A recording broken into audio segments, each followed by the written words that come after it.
The Mannin Line with Andy Wint.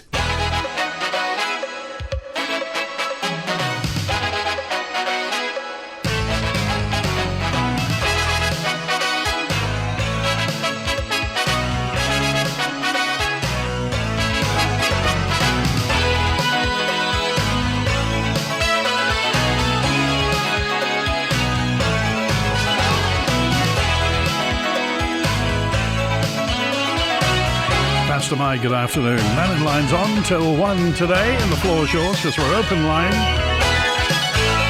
3 bank holidays to 2026. 3 bank holidays. Next Monday, August bank holiday, Christmas Day and Boxing Day, then it's going to be 2026. It's racing away, isn't it? Thank you, 600 yesterday. We were talking about coal tar yesterday and where it came from. Big lump of coal tar that's knocking around, and somebody mentioned after the show, got a message saying you were talking about town gas. What was town gas? Well, it was the bit that they used to basically, when gas was used for lighting and heating, it was done by heating coal in special ovens. They used to cook the coal and then it would come out as coke, and also they got gas off it as well, but it left byproducts called coal tar. And then there was a message from 600 that said, Andy, I've used coal tar soap for years. Am I doomed? No. Billy Wright and Joy Beverley are no longer with us, but I don't think it was the Wright's coal tar soap finished them off. Anyway, smells lovely, doesn't it, coal tar? So it's one of those things you either love it or you can't bear it. We're still waiting for the Ben McCree. There's a big crowd on Douglas Head ready to cheer the Ben McCree in and today's papers. And Sue's with us first today. Hi, Sue. Hi, Andy. I rang in last week about the lack of sailings to and from Ireland after the end of August, and I just wanted to do a follow-up on that.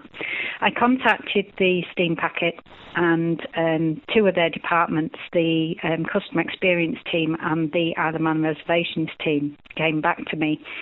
They were both saying, really, quite bluntly, that the routes are not financially sustainable beyond the routes that they're already running, and that those routes are subsidised by the Heysham and Liverpool routes. They've said that they've put out quite an extensive press and digital format advertising campaign. A 6-figure sum is all that they quoted. And one of the departments, the reservations team, say that the numbers for the sailings continue to be disappointing. Is this for Dublin or Belfast or both? It's both, yeah. The customer experience team came back and said that because of the withdrawal of flights to and from Belfast and Dublin, that they did put more advertising in April and May for the sailings, and they put out more sailings above and beyond the actual agreed numbers of sailings, and they're saying that because of the increased advertising that they did for that period, they have had good results, and that they are encouraged by the results of that. So one of their departments is saying it's disappointing, and the other one is saying that that they're encouraged by results because they have put in extra work. But you would think, Sue, this is not an immediate win, is it? Things like routes take a while to grow, don't they? Exactly, and they've got to be just about guaranteed. Everybody knows that we have bad weather, and that in really bad weather the boats aren't going to sail. But you just have to take yesterday as an example of 3 of the boats not sailing. So people aren't going to feel confident. So the Steam Packet really needs to work on increasing the confidence. I was told yesterday of a lady who, I don't know whether she contacted your show, I didn't hear all of it, but she'd said that as she was travelling to Heysham on the Tuesday, she was rung, or she was contacted, sent a text message by the Steam Packet to say the boat wasn't sailing. And that she was coming over here for a holiday, and that she was meeting up with other people who had all booked the boat and were going to the same accommodation with her, but they'd all booked the boat separately. She was the only one who got notification, and the steam packet did offer them another sailing, but it wasn't until the following Saturday. Yeah. And some of the party were going back home on the Monday. So, of course, they've all said, well, no, there's no point. The holiday's not lasting long enough. So what happened yesterday with the 3 boats, yes, it's unusual that all 3 are out of action. But that, for that person, has ruined their holiday that they've been planning for over a year. You know, and it's that lack of confidence. The steam packet needs to work on the confidence level, and once the confidence level is up and running, then more people coming from Ireland may come, because then they would feel. Yeah, as you say, Sue, the thing is that we're used to it. We know that, you know, if it's inclement weather, and we know sometimes that boats break down, not that often, but they do, and we shrug our shoulders. It's just one of the things you get used to living on an island. But lots of people who are across simply don't understand that. They don't get that mentality. If something doesn't happen, they moan, and you risk looking a bit Mickey Mouse if you don't handle it properly. Yeah, but I mean, with the Manxman, why have we got so used to it? Why are we shrugging our shoulders and saying, okay, it happens? I mean, since we've had that Manxman, I can't remember when it came into service, but all that we seem to hear on quite a regular basis is it's not running because it's broken down. It's not running, it can't do the weather. It's not running, it can't dock. It's not running. It's just one thing after another with that new boat. So if it's a mechanical issue, I hope that it is within some sort of warranty period, and I hope our government is turning around to the people who built it saying, this is rubbish, it's not working, it's breaking down all the time. We want something done about this. The thing about running that, and of course remember, Manxman can't go to Dublin because they won't accept her because of the way that they've got the evacuation, the chutes or what have you. So apparently that's it's an EU regulation. So they have to send the fast craft. Now, the fast craft runs on high-grade marine diesel. It's very expensive fuel. It costs a lot of money to run it at 35 knots. So, I mean, it was much cheaper to send the Ben McCree. It's much cheaper to send the Ben McCree anywhere because she uses low-grade marine stuff. So, you just want, and the other thing at the back of this is, the Mannin, the fast craft, is as old as the Ben McCree. She was an American military vessel. She was in the Gulf War. So they're budgeting for a new vessel, and it may not be a fast craft. It may be a smaller version of the Manxman, but at least that should be able to get into Dublin and Belfast and not cost as much to run. But as you say, Andy, we've still got the Ben McCree. So while the Ben McCree isn't covering for a broken down Manxman, then, excuse me, why aren't they using the Ben McCree to try extra services to Ireland? As they've said, currently it's not financially sustainable, but if they're going to put extra advertising campaigns into it and they're getting good results from that, then why not do that? Why not try it for a while? They've said that they're all loss-making, so make a loss. If you're used to making a loss within your business, then make a loss and see if you can build on it. Well, maybe that's something they should ask the public, bearing in mind that the Treasury is the main shareholder, and to grow a market. Anybody in retail will tell you sometimes you use loss leaders. You do that so that you will grow the market, and maybe they're just a bit risk averse, and they just don't want to take the chance. Well, I mean, if you look at it, Andy, there are about 7 million people living in Ireland, and if they can't get a decent percentage of them coming across here through incentives and things like that, then they're not going to get anybody. all that we're relying on at the moment is the people that come from all over the world to come mainly to the TT and the Manx Grand Prix. And that's what they're all relying on all the time, and they want to stop relying on that and build the other tourist sectors of the island. I'll be honest with you, Sue, every time I've gone to Dublin, and I've been to pop concerts and this, that and the other, whenever you mention the Isle of Man, they smile, they beam at you. because the Isle of Man is so well thought of. Maybe it's historic because so many kids came over here in the 50s and 60s or what have you, and people listened to Radio TT and this, that and the other. So surely we're pushing an open door in the Republic. I think we're pushing an open door anywhere, Andy. I mean, if you think about it, we've just got a new resident on this island in the form of the wonderful Noel Edmonds.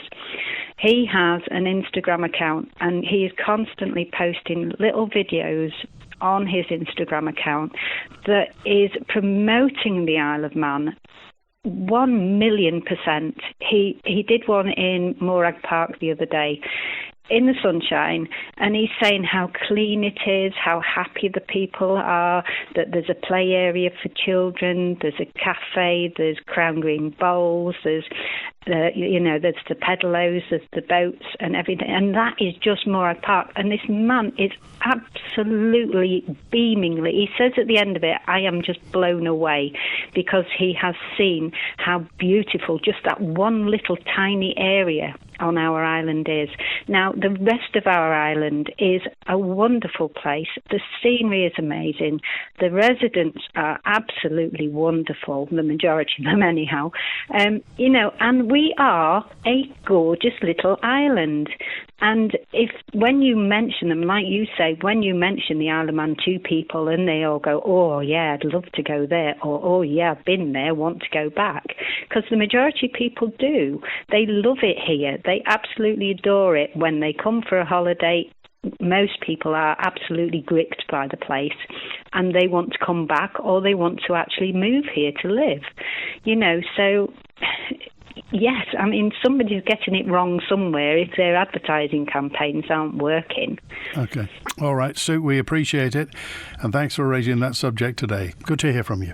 Okay, thanks a lot. So Bye. 18 minutes past 12. Do you remember once upon a time we used to, the steam packet used to run TV commercials, and it has to be said, television advertising has never, I mean, I know we're in the radio advertising business, but television advertising has never been cheaper. You'll know that if you watch Sky and you occasionally see a Dandara advert pop up in the middle of that. It's geolocated to the IM postcode. So you can do all sorts of tactical advertising. We've got Noel Edmonds here. Do you think he'd do a TV commercial for? Well, he's doing TV commercials now. They're just on Instagram and TikTok and what have you. Have you seen them? He loves the place. And luckily, as Sue said, he's got a big Instagram account. David's on now. Hi, David. Hi, Randy. And our theme of commercial waste, or the civic amenity side, and hope Wilf is listening so he can either confirm it or deny it, really, is that the news item there where the asbestos was dumped at the civic amenity side up in the north, which is owned by government. Yeah. Because remember I said the other day that all the other sites are owned by government. So we've got a direct interest there. But what are they doing bringing in commercial waste? The news item said that they weren't taking in commercial waste anymore because of the asbestos issue. Now, that to me, in my lifetime anyway, is an anti-competitive practice.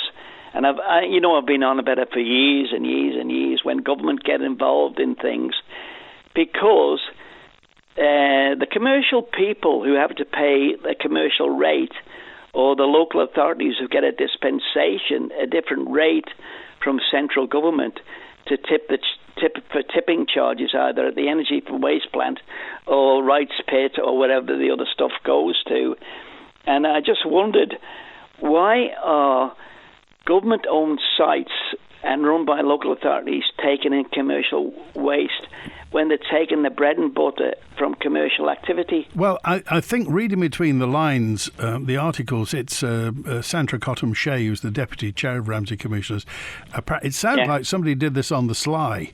It sounds like somebody, because she said they've got low staffing levels, and it was left in a skip by somebody. So it looks like somebody took a chance. Yeah, but don't forget the other thing she said too. We're not taking commercial waste in at the moment. Yeah. So they're doing a commercial activity. So therefore, they are actually being creating an anti-competitive practice, because you or me, if we were in the waste business, couldn't compete against central government, can we? We can't compete against the big boys because they're getting a special rate. All the box fixing exercises done by central government, and we need to employ people, not giving local authorities a dispensation on the waste charges. That's my beef for that particular thing. So hopefully Wilt is listening. He'll come back on to me say, we don't own the site, central government own the site, but they operate it. So indirectly the local authorities operating that, but taking in, and this is the bit that I don't like at all, is commercial waste. Why are they taking in commercial waste from the bread and butter from other private businesses around the island? All right. Okay, good to hear from you. Thanks, David. Bye-bye. All right, it's 22 minutes past 12, and up pops Wilf. Hi, Wilf. It's nothing to do with what he's on about at the moment. This is what's left over from yesterday. I was going to come on yesterday, but there wasn't room. It's just, well, I thought, an amusing tale about fly tipping. Now, there was an old fellow I knew many years ago, well, not that long ago, he's not that long gone, but he had various different jobs, and one of the ones was he was working on the highway board. And there was reported that there was a mattress lying up on the side of the gooseneck, on the grass. Now, nobody knows why it was put there. Was it dumped or whatever it was put there for? But it was there. And people were waiting for somebody to come and collect it or whatever, and that it would disappear. Anyway, it sat there for weeks, and it rained on it. So eventually the highway board, they said, you've got to get up there and shift that. Well, of course, they didn't want to do it because of a horrible old mattress, you see, and it was dirty, and now it's wet through. So anyway, these fellas went up, a bit of a gang went up with the lorry and things, and he said we had gloves on us and all the rest of it, and we got hold of it. And when we went to lift it up, of course, it was all ripped because it was all wet and horrible. But he said inside it, it was stuffed solid, he said, with white fibres. White fibres? White fibres. This is a long time ago, like, you remember the white fibres? Oh, yeah, I do, yeah. Yeah, I remember them. The old man had loads of them. But that's the stuff with white fibres. Somebody took it up and dumped it, didn't know what was in it, and obviously lost a lot. I mean, if I would have been one of the highway board men, I tell you, I would have had a few of them. Well, obviously they told everybody. They didn't keep it to themselves. Well, they told me. All right. So, but it was a long time ago, you see, and it was a long time ago when he told me, and it was a long time previous to that that he went and done the job. You see, he was one of the ones that did the job. He didn't say he had any of the fibres, but I hope he did. You know. Well, finders keepers. Well, I would have thought so. I'd have took the whole mattress. All right. Thanks, Will. Okay. Good to hear from you. Well, there we are. Every cloud has a silver lining. Oh, talking of fly tipping, I've been sent loads of photos, including if you drive on up past Doncaster, past King Edward, the old Housedrake tram station there, which is now looks shocking. It's got wire all over it to kind of fence it off.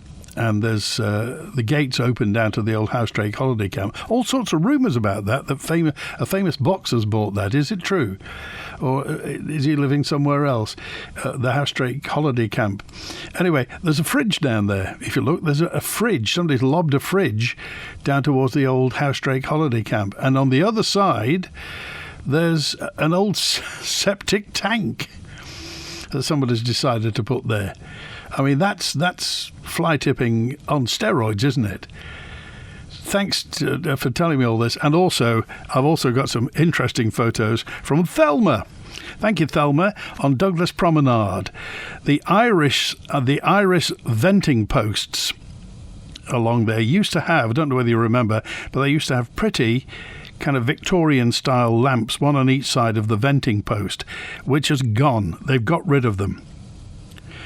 But they've not bothered to paint the posts, so they're just rusty. And next to them, do you remember there used to be those almost Victorian-style lamp standards that had a little three legs of man, a Triskelion in it? They've gone, and we've got new style lamps with nothing on them at all, not in any way decorative. Take a look if you're on Douglas Promenade to the Irish venting post. I think they're DOI, but they've taken the lamps off, the pretty lamps off. They've gone, and nothing, just rusty where the fitments used to be. And the lamp standards with the Triskelion on, they've gone, and the new ones haven't got anything on them. I'm sure the government can afford to pay geoengineers to make the weather beautiful for Tynwald Day. Well, you never know, do you? Thanks. Oh, and Hans Dieter. Thank you, Hans Dieter, one of my German contingent. I'm very proud of my German contingent. Emailed in from Darmstadt in Germany to say, I'm very happy they've taken the scaffolding down from outside Manx Radio. How does he know that? Because we've got the live webcam. And the live webcam that looks over Douglas Bay used to look through the scaffolding, and it's gone. We've got 3 live webcams, one at the back of the grandstand, one for the Garff, and one for Douglas Bay. You can see our webcams, and let me tell you, they're very popular all over the world. We've got about 15-odd webcams that you can look around the Isle of Man at manxradio.com.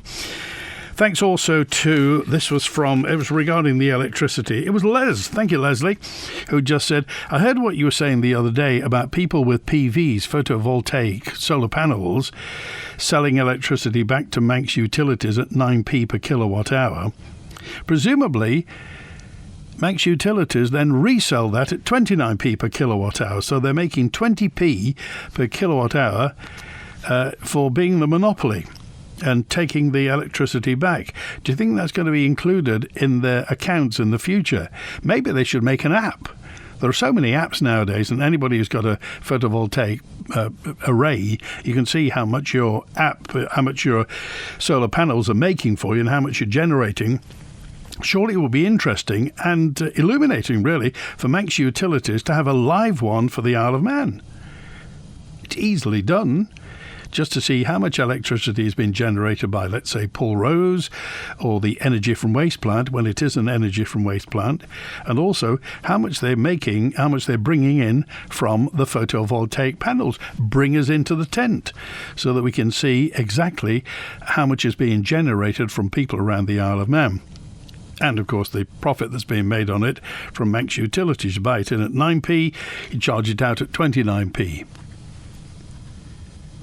It seems that they want to charge for most items at the tips. All that's going to happen is that fly tipping will increase. £300 of our rate is for refuse now, says Alan. Alan, I don't know how we stop it. I don't know how we... short of putting the rates up and making recycling free for everybody. But you see, most people adhere to the rules. Most people do pay to recycle. They will do that. It's just the people, the antisocial people, who will think it simply doesn't apply to them, and they can throw a fridge down towards the House Drake holiday camp, or a septic tank on the road opposite, or if somebody's doing up a house and they have a skip outside, everything gets thrown into that skip. So, what do we do about this? Because we certainly can't have an outbreak of fly tipping on the Isle of Man. As Sue said, we've got a beautiful place here. Most people pick up litter. Most people make sure that where they live, they trim the hedges and the bushes and the shrubs. Some people don't. Your man who said that using coal tar soap for years, will they be okay? Yes, they will, because the carcinogens were removed in it in the 1980s, and town gas used water to produce the gas and was very wasteful of resources, says Simon. So, what are your options on the west side of Antarctic? I don't know, Simon. You tell me. What do we do? What of Visit Isle of Man doing about the boats issue, says George. Is it anything to do with them? Well, we don't have a tourist board anymore. A tourist board or a department for tourism. Oh, by the way, welcome. The Ben McCree has just arrived. She's just sleeched into Douglas Harbour, is now spinning around, be going on astern onto the link span. If you know anybody on the boat, take them some sandwiches down there. She'll be discharging the passengers in about 15-20 minutes' time. They must be absolutely worn out. Here's Eddie now. Hi, Eddie. Yes, good day, Andy. Regarding fly tipping, now, are we looking at this from the wrong end of the telescope? Now, let me explain. If you want people not to fly tip, then there has to be an incentive somewhere for them not to do it. Having fines, as Bill Dale has said, that doesn't do it, because nobody's prosecuted. It takes such a long time to get things sorted out legally and everything. I'll give you an example of what I mean. I lived and worked in Norway for 15 years. Now, over there, one thing you will never see are abandoned vehicles at the side of the road, left to rust and rot. Never. You won't see that. Now, why is that? Well, it's because when you buy a new car in Norway, on top of the price that you pay, you also pay an amount which is for the end of life of the car. In other words, the recycling. Right. Now, basically, what happens then, of course, is that money actually follows the car. It doesn't follow the owner. So the final owner who ends up with the car and wants to dispose of it can take it to an authorized vehicle dismantling place, give it to them, and they get the money back. And it's not an insignificant sum. Right. It's 2014 when I was there, and I had to get rid of my car, and I got over £400 for it. Now, that's a clear incentive not to dispose of it on the side of the road. Yeah. Now, whether or not that could be applied to other items, such as televisions and fridges and things like that, I'm not sure. I can see a few problems with that, but that's just one way of avoiding a particular problem. Do you think it goes with the culture? Because the Scandinavians, and particularly Norway, I used to live in Norway years ago, they're very conscious of their environment, and they're very community oriented, aren't they? They look out for each other, and also they take a great deal of notice about the place they live in. They do indeed, yes, and that's one thing you always notice when you go to a Scandinavian country is just how clean it is. Yes, I think you're probably right that it is some sort of cultural thing that people have just... We're the same. People on the Isle of Man take a great deal of notice of where the vast majority of people take great care of where they live. So that would seem to be logical here. Yes, I'm not sure that, my wife's Manx, and I lived here in the 60s, 70s and 80s as well. There was a different culture then, I'm sure there was. So there was somebody who came on and was talking about politics and attitudes on the island now, and how, I like to say that we've been infected by the attitudes of the islands around us. Sorry to say. Well, I think that's because lots and lots of people watch television news that comes from across. They see all the stuff that goes on and almost transpose it onto us. Yes. No, I think I have a little saying that I meet people and say to them that everybody says they should do something or someone should do something. Well, as far as I'm concerned, they is us and the someone is you. So just basically get off your butt and go and do something, Okay. All right, Eddie, appreciate it. All right. Thanks for calling today. Thanks, Andy. Cheers. 24 minutes before 1.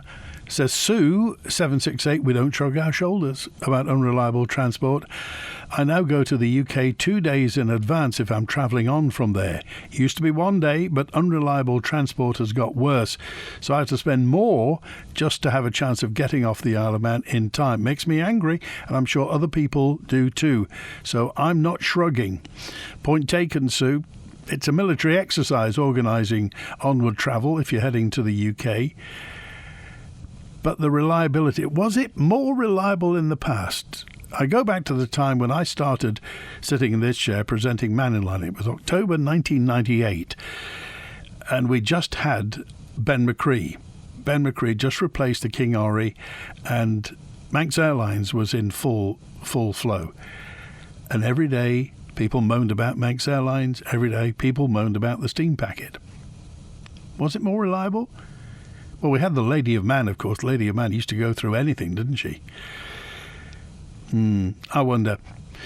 But it certainly is an issue. If your particular travel plans are disrupted, it's very, very annoying.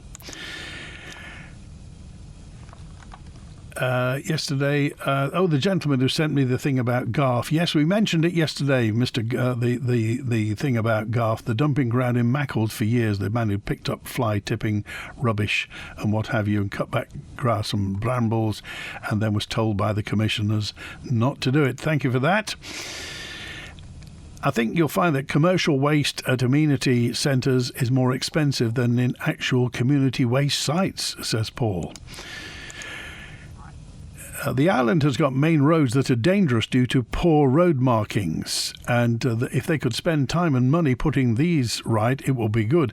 Thank you. I can't see the pictures, 365, if you want to send them again, or send them on a WhatsApp. You should see the overgrown hedges and filthy pavements, says 762, outside Cummel Moor Care Home in Ramsey. That's government owned. Surely they should be setting an example and cleaning up outside Cummel Moor. And Gaz says the DOI has permitted some hedges to become so overgrown. Who knows what junk has been thrown inside some of those overgrown hedges?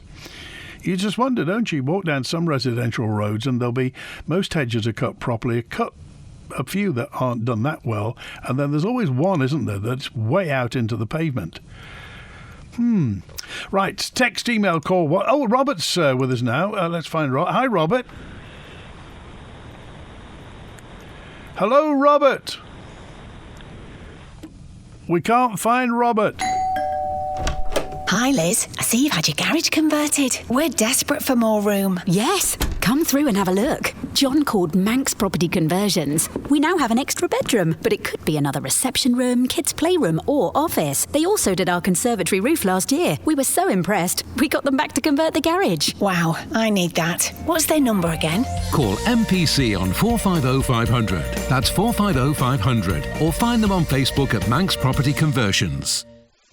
Spectrum Windows. If your house needs a new look and your windows letting rain, keep those cold breezes out and make it look like new again. Spectrum Windows, Spectrum Windows.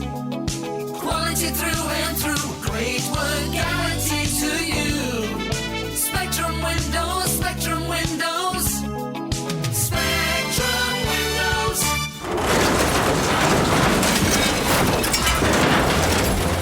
Scrap metal coming out of your ears? Then there's only one place to call. Castains Scrap Metal, of course. Castains pay top prices for lead, brass, copper, aluminium and stainless steel, as well as ferrous metals, scrap vehicles, and they're even licensed to scrap lead-acid batteries. Drop it off today, or Castains can come and take it away. Castains Scrap Metal, Foxtel Road, call 801 337. The latest edition of Manx Radio's Breath Mindfulness podcast with Karen Hardman is available now. Release the need to do everything well. You were great today. You did enough. Brought to you by the Good Health Store on Station Road in Port Erin. Let's relax further and imagine a long stroll on a sandy, starlit beach. Peaceful slumber and relaxation. It's a balmy August night.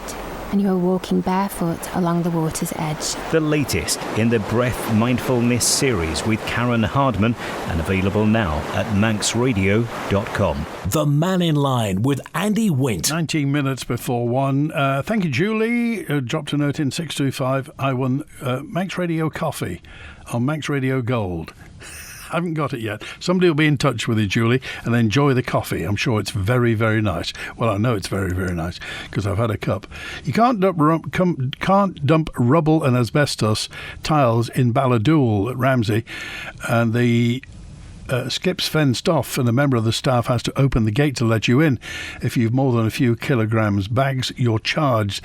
The only way they could have dumped asbestos in the burnable household waste skip, it beggars belief, as they were probably just trying to save a tenner by ignoring the signs, says Derek. Well, that's my point, Derek. How do you stop somebody who's willing to break the rules, or perhaps waits until there's nobody on duty to do that?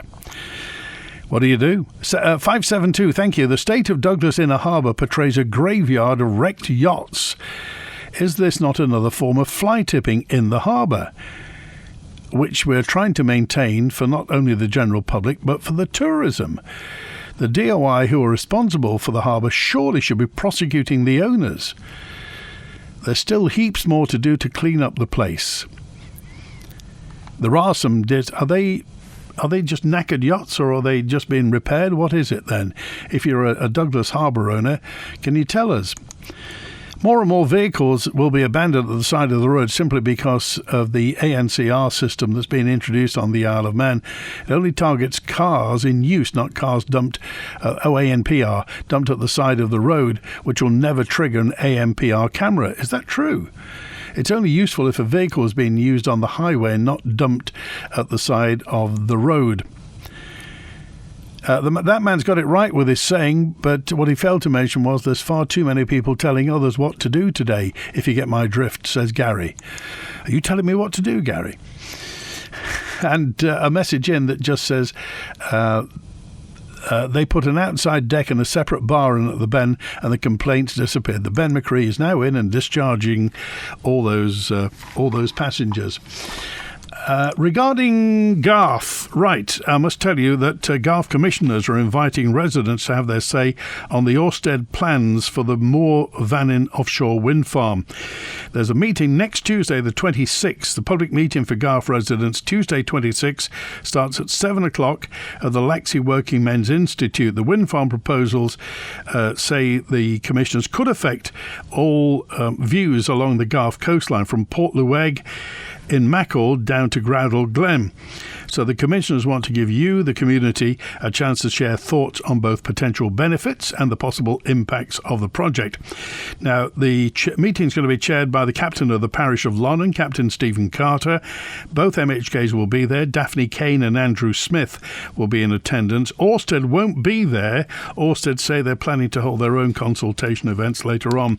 The meeting has been put together to clarify details of the proposals and give the Commissioners the opportunity to listen to Garff residents, whether for the proposals or against, basically to let everybody have their say. The Commissioners will then use the feedback from the meeting to inform their submission on the proposals to planning or to Comin, whichever's asked to assess the application.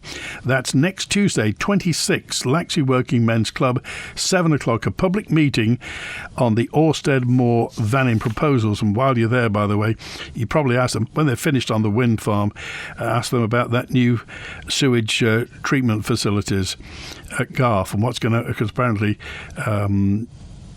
there's a new progress on the planning application for the new regional treatment works in Garff, 5 years after the previous application was rejected by the planning committee. And you know what continues to be pumped raw into the sea. Here's Howard now. Hello, Howard. Hello, Andy. I was listening and I've seen in the papers that the Douglas Town Council, or Douglas City Council, just to give them their new name, are going to apply the full rateable value to unoccupied properties. Yeah, I saw that. Devon Watson was talking about that, wasn't he? Well, he wants to take his rose-coloured glasses off because on the promenade, just 2 or 3 doors up from Jack's, there's been an old hotel there, the Marina, and up until not so very long ago, you could look through the top windows standing on the promenade and see out through the roof. It's been boarded up, and it looks like a slum. There was a yellow notice pinned to it for a while, as though there was something going to get done, but this has been in a disgusting state for must be now 6 years or more. And then we go further along the promenade, and it is now pulled down, but it was the Mitre.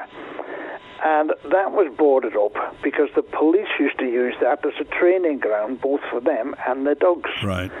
But that was pulled down and is now just, well, a piece of wasteland. Then you move further along the promenade to where the larger hotels are, and there's one there that is completely boarded up, windows all painted black. Now, here's the town council, I keep calling them that, here's the council, are going to spend a serious amount of money on the grass area by the Queen's, over that way, and if you're looking out to sea and just playing around on that grass, all look wonderful. Then you turn around and look across the promenade, and there's this hotel, and this is what our visitors are seeing. That again has boarded up windows, painted black to give the appearance that you're looking into an unlit building, which is the old-fashioned way of doing it. And this has been like this for 18 months, 2 years maybe. So what are they going to do about these? Instead of spending millions and millions of pounds on putting fancy bits and pieces all around the town, make sure you do it in the legal form of tidy up what we already have.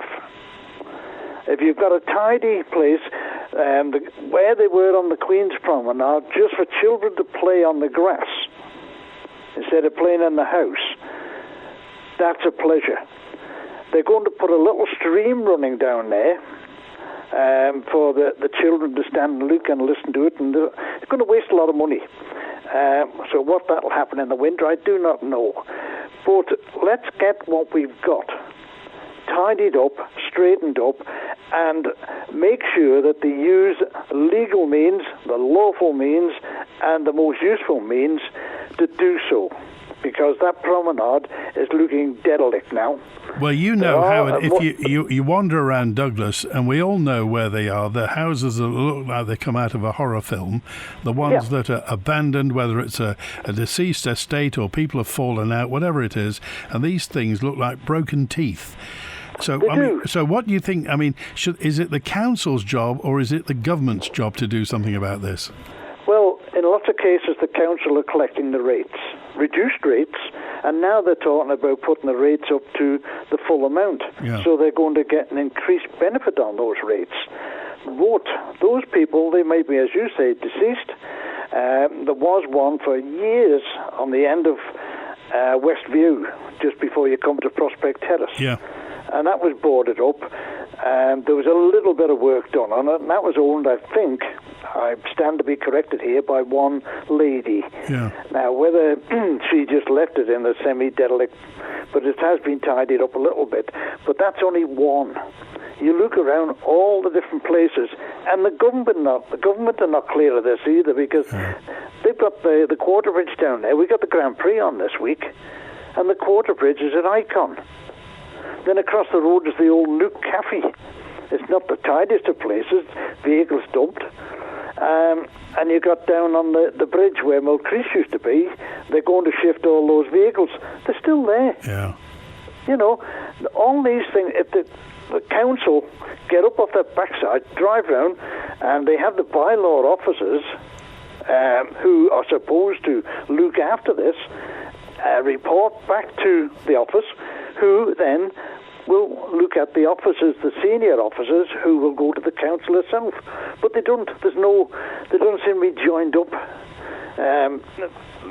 method of working. Yeah. But those ones on the promenade is our jewel, and the stones are falling out of it.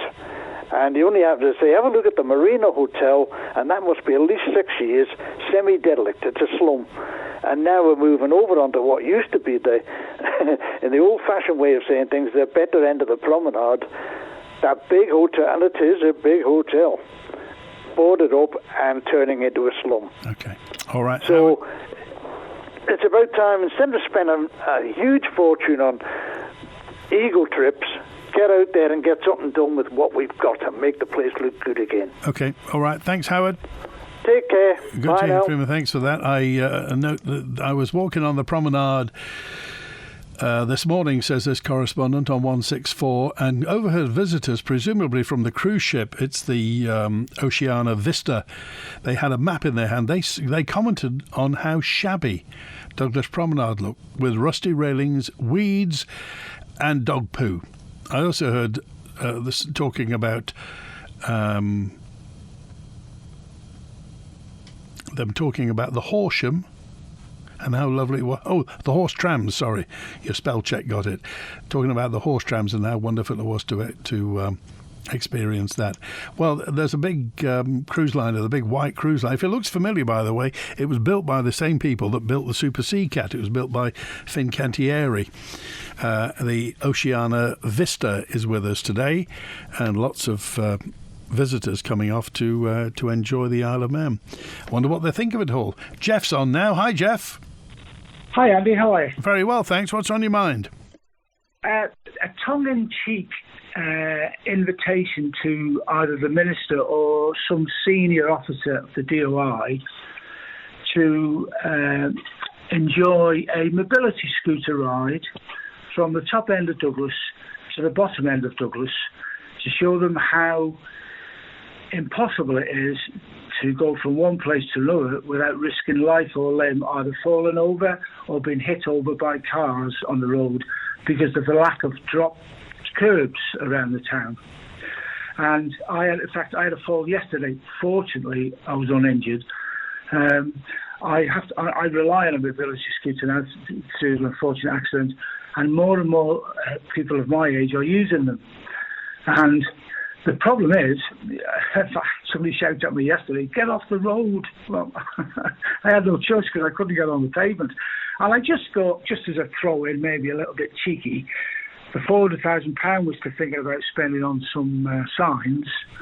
Maybe they could spend some of that on improving access for wheelchair users, mothers in young prams, etc., etc. Where's the best bit? Where's the bit that gives you the least problems, Jeff? They're all over. Perhaps this is the best example I can give you is if you come over from Balladoole Road onto St Ninians and you cross over on the crossing at traffic lights and you go down the road. You want to go down the left-hand side of Balladoole Road. Yeah. So you get onto the pavement at St Ninians. You go down the left-hand side of the road towards down Balladoole Road towards St Ninians Road, and when you get to the junction of St Ninians Road, there's no drop curb. So then you have to take a left and ride whatever it is to find a drop curb where there's a driveway. But then you can't get back on. You can't get across the road. Well, you would have thought somebody somewhere would have thought this through when they were putting them there. Well, yeah, but it gets worse than that. And I'll give you an example. Promenade Road yesterday, I came across the crossing at bottom of Bray Hill, drove down the pavement to get to the Department of Home Affairs office, and there's a drop curb, but so you can get off the curb. But on the other side of the road, there isn't a drop curb. So you have to go on a detour to try and find somewhere to get back on again. And people will notice there's more and more people like myself, elderly and infirmed, who are there's more and more of these scooters around. Now, we do want to be on roads. At least I don't want to be on a road. I'd rather be on a footpath or a safe pavement. Motorists are very good. Don't get me wrong. Most motorists are very good. You get the odd yesterday. Get out with a rather naughty word, but never mind. So it's just, I'd love to take somebody from the DOI around me so they can actually appreciate how difficult it is. And I'm not just talking about mobility scooters that I have. You see people, pushing their elderly parents around, or infirm parents, or their disabled children around. And the drop curbs, some of them are either like 3 inches, 4 inches high. You see, I would have thought that the moment they do some drop curbs and they put new pavements in here, there, and everywhere, that they would take somebody would sit in a mobility scooter and go round and see how it works. Surely they do that, wouldn't they? One brief one. Port Erin, park in the disabled parking spot opposite the pub on the other side, Falcon's Nest. Yeah. Right. Cross over the road to go down the station road towards the beach. There's a drop curb which allows you to get onto the pavement on the left-hand side. You go to the bottom of the hill, and the drop pavement stops. So you have to, and that's about 5 inches. You have to reverse all the way back up to get across. So then you've got to drive down the other side of the road on the road. All right, Jeff, we appreciate it. Thanks for raising that today. Good to hear from you. That's all right. Cheers now. That's it for Mannin Line today. Thanks to Chris on the phones. Thanks for your point of view. Answer phones on anytime you want. And we'll be back tomorrow, same time. WINT